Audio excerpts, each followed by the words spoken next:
Hello students, Hargovind inter college Zafarabad से doctor Sanjeev. Atomic structure के अगले पार्ट में हम आगे बढ़ रहे हैं और हमने प्रीवियस लेक्चर्स में अफवाह प्रिंसिपल पढ़ा। अफवाह प्रिंसिपल के अकॉर्डिंग हम लोगों ने लो एनर्जी लेवल से हायर एनर्जी लेवल के सबसेल में इलेक्ट्रॉन का वितरण करना सीखा।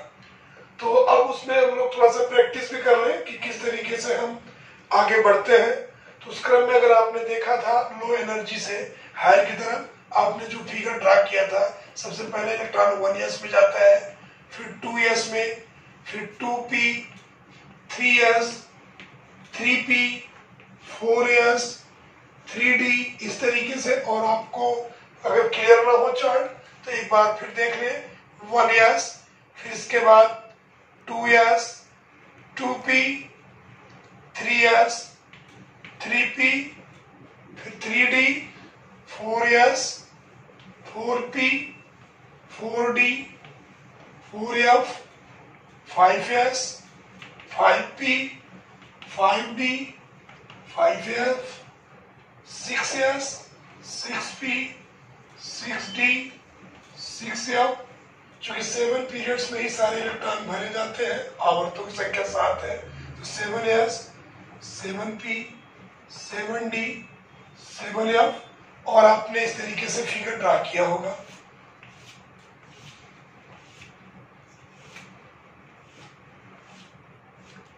लो एनर्जी लेवल से आप देख रहे हैं कि 1s, इस तरीके से आपने इसके कर्व को एक दूसरे के पीछे आपने लगाए थे और आपने अफवाह प्रिंसिपल के अकॉर्डिंग लो एनर्जी लेवल से लेके हायर एनर्जी लेवल तक के इलेक्ट्रॉन को अरेंज करने का अफवाह के प्रिंसिपल के अकॉर्डिंग आपने खेल किया था। तो सबसे पहले 1s में, फिर 2s में, 2s में, फिर 3s, 2s के बाद 2p, 3s, 3p, 4s, फिर 3d, 4p, फिर 5s, 4p, 5s। इस तरीके से अगर आप देखें तो फिर 4d, ये लो एनर्जी लेवल से हायर एनर्जी लेवल। हम लोग अब प्रैक्टिस करेंगे संख्या रख रखे। तो अगर हम प्रैक्टिस करें, अभी तक बोरबरी योजना के अनुसार इलेक्ट्रॉनों को हम डिफरेंट सेल में रखते थे, लेकिन अब हम लोग मॉडर्न एटॉमिक मॉडल के अकॉर्डिंग, चूंकि इलेक्ट्रॉन अब सब सेल के ऑर्बिटलों में मूवमेंट करते हैं, क्लॉकवाइज और एंटी क्लॉकवाइज। तो अब हम जैसे पहला एलिमेंट्स हाइड्रोजन का एक लेते हैं और इसको हम पहले सब सेल के ऑर्बिटल 1s में जाते हैं। तो एक है तो 1s 1। अगर हम 2 लेते हैं तो 1s में मैक्सिमम कितने तक हो सकते हैं? 2 तक। आपको बताया भी गया था कि जो यस सबसेल होता है उसमें केवल एक यस ऑर्बिटल होता है और उसमें 2 इलेक्ट्रॉन, एक क्लॉकवाइज दूसरा एंटी क्लॉकवाइज। कहने का मतलब यस पावर 2। यस में एक हो सकता है, 1 से लेकर 2 तक इलेक्ट्रॉन भरे जा सकते हैं, यस 3 कभी नहीं होगा। इसी तरीके से पी सबसेल में 3p ऑर्बिटल्स थे, 1 2 3, और पी में मैक्सिमम एक में 2 clock anti clock anti clock anti, तो p6, p में 1 2 6 इलेक्ट्रॉन। ऐसे ही d में 5 ऑर्बिटल्स, 1 2 3 4 5, और 5 में 10 इलेक्ट्रॉन, d10 तक।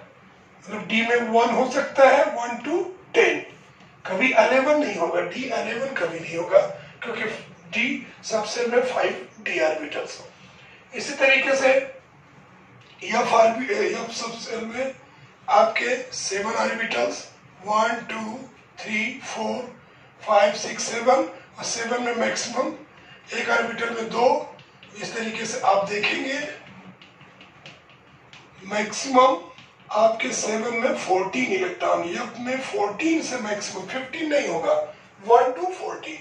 मतलब एफ में एक हो सकता है 1 से लेके 14 तक। तो हम देखते रहे कि एस में 2, पी में 6, डी में 10, और एफ में 14 से ज्यादा कभी भी इलेक्ट्रॉन नहीं हो सकते हैं। आई बात समझ में?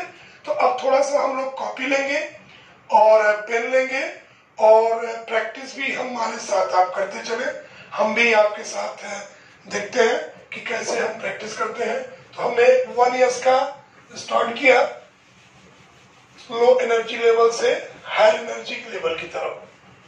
अब आप यहाँ पर 2 इलेक्ट्रॉन, जैसे 1 का आपने किया 1s1, अगर 2 इलेक्ट्रॉन है तो उसका इलेक्ट्रॉनिक विन्यास 1s2। यस देखो पूरा भर गया है। अगर 3 लेते हैं तो 1s3 नहीं होगा, क्योंकि यस में मैक्सिमम 2 ही होते हैं। तो इसका मतलब 1s में पहले 2 हो जाएगा। अब 1 इलेक्ट्रॉन बच रहा है, किस में जाएगा बेटा? इसके बाद 1s के बाद किसका नंबर आता है? 2s का। तो आप यहाँ 2s लिखोगे और 2 हो गया है, 1 बचा है तो 2s1। अगर ये 4 है तो 1s2 भर गया। अब 2s में भी कितना मैक्सिमम? 2। अब अगला अंक आएगा 5 इलेक्ट्रॉन के लिए क्या डिस्ट्रीब्यूशन होगा? 1s में भी 2 भर गया, फिर 2s में भी 2, कभी 3 तो होगा नहीं। तो अब 2s के बाद किसका नंबर आता है? 2p का। अब यहां पर आगे आप 2p लिख दोगे। 2 2 4 बचा कितना है? 1। 2p1। आगे आप देखते जाओ, आप कॉपी पे देखो, प्रैक्टिस करते चलो। फिर अगले में 1s2, 2s2, 2p2, कहां तक? 6 तक। ऐसे ही हम लोग आगे बढ़ेंगे। अब 7 ले लो, 8 ले लो, 9 ले लो, 10 ले लो। हम 10 पे चेक करते हैं। आगे आप भी प्रैक्टिस करते रहो। 1s2, 2s2, 2p, 2 2 4 बचा कितना? 6। तो 2p6, देखो 2p भी भर गया। तो अब हम लोग आगे बढ़ेंगे 11 पे। 11 पे देखो आपका 1s2 ये भी भर गया है, 2s2 ये भी भर गया है, 2p6 भी पूरा भर गया है। अब इसके बाद 2 2 4 6 10 11। अब 2p के बाद किसका नंबर? 3s का। आगे आप 3s बना लोगे। तो अब 1 इलेक्ट्रॉन 3s में चला गया। तो 2 2 4 6 10 1 11। अब नेक्स्ट 12 है तो आपका यही भरा जाएगा और 3s2, देखो 3s भी भर गया 2 का। अब आप हम 13 लेते हैं। 1s2, 2s2, 2p6, 3s2। अब देखो 2 2 4 6 10 2 12, लेकिन एक और बन रहा है। तो 3s के बाद किसका नंबर आएगा? 3p का। तो अब यहाँ पर आप 3p1 हो जाएगा। कहां तक बेटा? अब 3p6 तक। अब आप ऐसे भी और प्रैक्टिस करते चलो, आप अपनी कॉपी पे देखते चलो। 13 हो गया है। आगे बढ़ रहे हैं हम।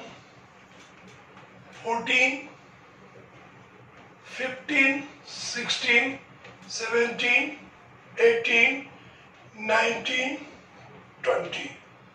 14 है बेटा, आप बोलो 1s2, 2s2, 2p6, 2 2 4 10।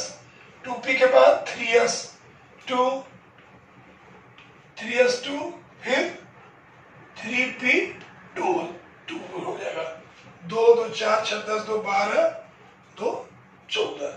ऐसे आप कहां तक जाओगे बेटा?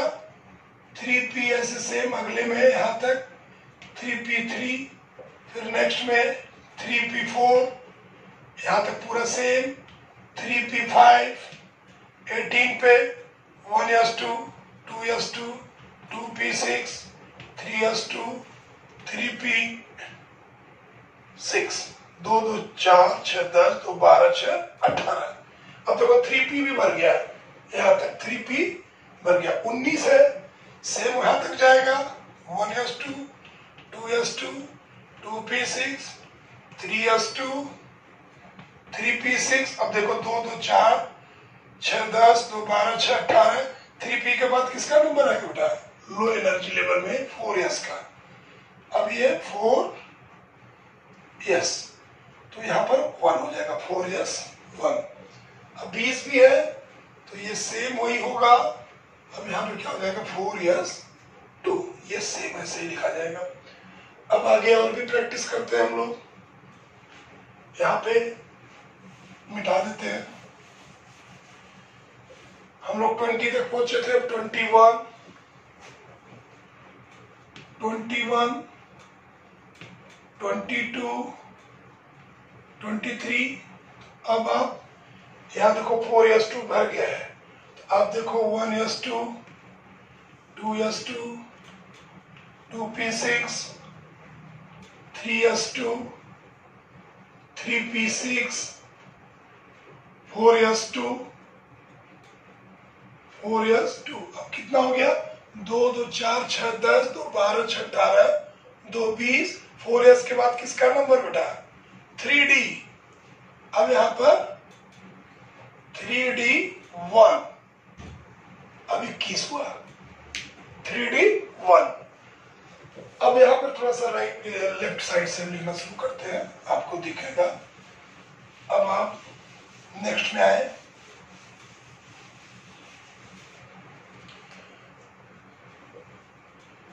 अब आप देखें कि अगर 22 है, 23, 24, 25, 26, 27, 28, 29, 30, 22 है तो सेम इस तरीके से आप लिखेंगे। आप 1s2, 2s2। अब तो प्रैक्टिस हो जानी चाहिए। आपका हाथ दिमाग दोनों चलना चाहिए। 3p6, 4s2, 3d। अब कितना होगा? 2 2 4 6 10, 2 12 6 18, 2 20, 2 22। ऐसे फिर 23 पे चलोगे आप। 4s के बाद 3d, 3 भाई 2 2 4 6 10, 2 12 6 18, 2 20, 3 23। अब 24 पे चल रहे हो आप। 1s2, 2s2, 2p6, 3s2, 3p6, 4s2, 3d4। 2 2 4 6 10, 2 12 6 18, 2 20 4 24। ये होना चाहिए अकॉर्डिंग टू अबव प्रिंसिपल, लेकिन आप यहीं पर रुकोगे। यहाँ पर ये अपवाद है, ये क्रोमियम है। क्रोमियम का एटॉमिक नंबर 24 होता है और उसका इलेक्ट्रॉनों की भी संख्या 24 होती है, और 24 इलेक्ट्रॉन्स इस तरीके से अपवाद नियम के अनुसार भरने चाहिए, लेकिन यह नहीं होता है। एक नियम है कि जो भी सबसेल्स होते हैं वो स्टेबल कौन से सबसेल माने जाते हैं? या तो सबसे पूरे भरे हो, या तो आधे भरे हो, या कोई एक पूरा भरा हो, या एक आधा भरा हो। वह अस्थायी व्यवस्था। अब फोकस करो। यहाँ पर यस में 2 मैक्सिमम है, पूरा भरा हुआ है। 2 भी पूरा भरा है, पी भी पूरा है, यस भी पूरा भरा है, पी भी पूरा 6 भरा है, यस भी पूरा भरा है। डी में देखो 4 इलेक्ट्रॉन्स हैं, और हमें मालूम है कि डी में आपके 5 ऑर्बिटल होते हैं, या तो उसमें 10 होने चाहिए। ये फुल फील्ड बोला जाता है। अगर हम इसका हाफ फील्ड निकालें तो 10 का आधा कितना होता है? 5। तो अगर हम यहाँ पर देखें क्रोमियम में, तो डी में 4 है, जो 4 है ये तो न तो 10 का आधा ही है और न ही तो पूरा ही है। तो अब हम यहाँ पर क्या करते हैं कि इसके पहले वाले 4s एनर्जी लेवल से एक इलेक्ट्रॉन को अगर हम जंप करा दें इधर, तो हम क्या देखते हैं कि इसमें से एक इलेक्ट्रॉन निकल जाएगा। तो ये एक इलेक्ट्रॉन निकल जाएगा, तो यहाँ पर ये होगा 4s1, और यहाँ पर क्या हो जाएगा? 3d5। अब देखो यस में मैक्सिमम 2, तो यहाँ पर इसमें यस में 1 है, तो ये यस में मैक्सिमम 2 होना चाहिए, लेकिन 2 का आधा कितना हुआ? 1। तो ये 4s1 हाफ फील्ड हो गया, और डी भी अपना हाफ सबसे पूरा कर लिया। कैसे? आप देख रहे हो 3d5 हो गया है। डी में जो 10 में, डी में मैक्सिमम 10 होने चाहिए, तो यहाँ पर हम देख रहे हैं कि 5। तो अब आपको ये न सही हो करके ये सही माना जाता है। जो इलेक्ट्रॉनिक विन्यास होगा क्रोमियम का, वो होगा 1s2, 2s2, 2p6, 3s2, 3p6, 4s1, 3d5। ये आपका सही होगा। वह व्यवस्था स्थायी मानी जाती है या स्टेबल मानी जाती है, या तो सब सेल पूरे भरे हो या तो आधे भरे हो। क्लियर? अब हम अगले क्रम में चलते हैं। आप आगे बढ़ते जाओ। 25, फिर उसी क्रम में। अब आप 28 करो। 1s2, 2s2, 2p6, 3s2, 3p6, 4s2, बचा कितना है? 2, 2, 4, 6, 10, 2, 12, 6, 18, 2, 20, 3d8। ये 28 हो गया। अब आप आगे बढ़ो 29 पे। ये 29 बड़ा कॉपर है, ये भी अपवाद है। ये एग्जाम में अक्सर पूछा जाता है। जो एक्सेप्शन होते हैं, अपवाद के रूप में जो नियम का पालन नहीं करते हैं, वह व्यवस्था स्थायी मानी जाती है। या तो वो फुल फील्ड हो या तो वह हाफ फील्ड हो। कौन सा? सब सेल का, यस हो, पी हो, डी हो। तो 29 है तो हम देखते हैं कि 1s2, 2s2, 2p6, 3s2, 3p6, 4s2, 3d9। देखो 2, 2, 4, 6, 10, 2, 12, 6, 18, 2, 20, 9, 29। ऐसे तो सही लग रहा है, लेकिन हम देखें यस तो पूरा भरा है, लेकिन डी 9 है, जबकि डी में मैक्सिमम 10 हो या इसका आधा 5 हो। तो जो 9 है न तो फुल फील्ड 10 के इक्विवेलेंट है और न ही तो हाफ फील्ड के इक्विवेलेंट है। तो यहां पर क्या करना है हमको? यस में से एक इलेक्ट्रॉन को अगर हम यहां पे जंप करा दें तो मुझे जो अगला स्टेप मिलेगा वह 4s1 हो जाएगा। 4s1 और 3d10। अब ये देखो डी का ये फुल फील्ड हो गया, ये हो गया फुल फील्ड, और यस का ये हाफ फील्ड हो गया, यस का ये हाफ फील्ड। तो वह व्यवस्था स्थायी मानी जाती है, या तो इलेक्ट्रॉन पूरे भरे हो या तो आधे भरे हो। तो ये क्रोमियम भी आपका ये क्लियर हो गया कि इसका ये ना हो करके 4s1 3d10 होना चाहिए। अब बेटा अब आगे और भी आप प्रैक्टिस करोगे और इसको आप देखोगे अच्छे से एग्जामिनेशंस में, जैसे पैरेडियम 46 है या और भी अपवाद के रूप में है। आगे आप इसको प्रैक्टिस करो और डिफरेंट सबसेल के ऑर्बिटलों में लो एनर्जी लेवल से हायर एनर्जी लेवल तक इलेक्ट्रॉनों को आप उसको अरेंज करो, और एग्जामिनेशंस में भी कोई गलती ना हो। रफ पेज पे अगर सपोज दैट ये एनर्जी लेवल आपको नहीं भी याद है तो आप उसको एक ग्राफिकल रिप्रेजेंटेशन जिस तरीके से मैंने बताया 1s, फिर 2s, 2p, 3s, 3p, इस तरीके से ड्रॉ कर ले और इसको अच्छे तरीके से आप इसको कर ले। मैं एक बार फिर अगले लेक्चर्स में आपको बचे हुए जो सिलेबस है, इसके बाद है हुंड्स रूल, हुंड का नियम है, क्वांटम नंबर है, क्वांटम संख्या किसे कहते हैं, पाउली एक्सक्लूजन प्रिंसिपल क्या है, पाउली का अपवर्जन नियम क्या है। अगले वीडियोस में मैं देखता हूं, तब तक आप इसको प्रैक्टिस करके आप इसको जरूर कवर करेंगे।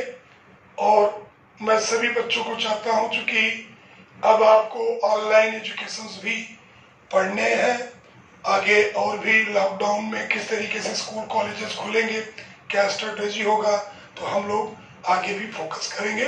लेकिन अपने नोट्स को आप केयरफुली बनाते चलिए, क्योंकि बिना प्रैक्टिस के आप अच्छा नहीं कर पाएंगे। तो मैं एक बार आपको फिर हरगोविंद इंटर कॉलेज जफराबाद की तरफ से हार्दिक शुभकामनाएं और बधाई देता हूं। और अगले वीडियोस में Hund's rule, quantum number, Pauli का अपवर्जन नियम हम लोग पढ़ेंगे। Thank you.